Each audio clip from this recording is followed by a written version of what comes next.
கூடிய மேற்கு வங்க மாநிலத்துல பதவியேற்பு நிகழ்ச்சியின் போது வந்தே மாதரம் பாட்டு பாடப்படல.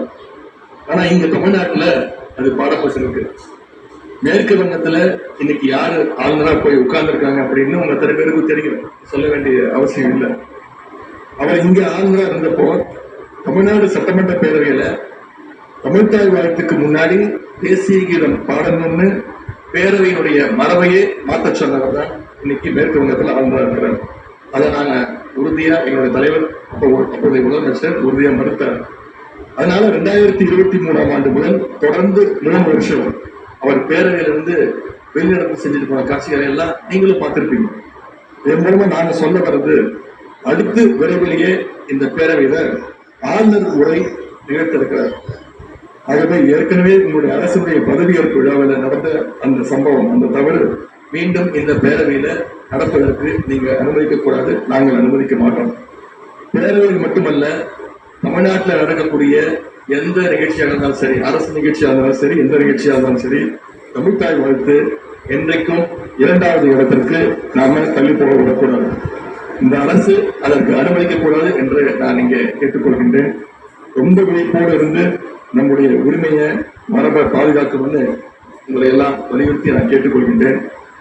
அன்பு பேரவைத் தலைவர் அவர்களே, வண்டிக்கு பிரேக் எப்படியோ, ஒரு காலைக்கு மூக்கநாங்கயிறு எப்படியோ, அப்படிதான் ஆளுங்கட்சிக்கு எதிர்கட்சி அப்படின்னு பேரறிஞர் அண்ணா அவர்கள் நமக்கு சொல்லியிருக்காங்க.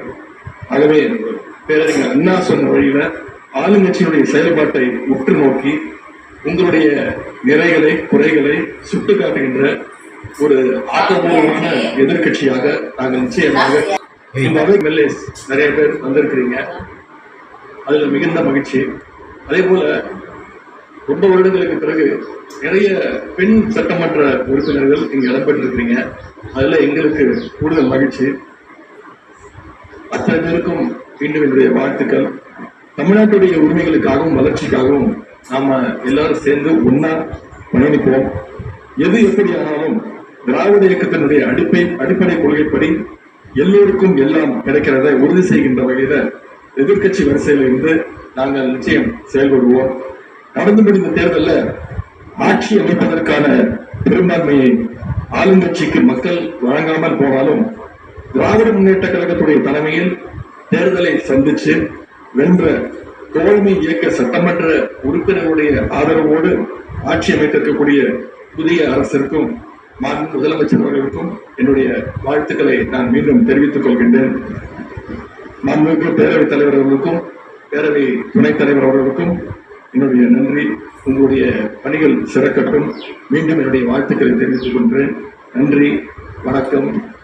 வெல்க தமிழ், வாழ்க தமிழ்நாடு. மக்களை பிரிக்கும் சனாதானம் நிச்சயம் ஒழிக்கப்பட வேண்டும். நன்றி, வணக்கம்.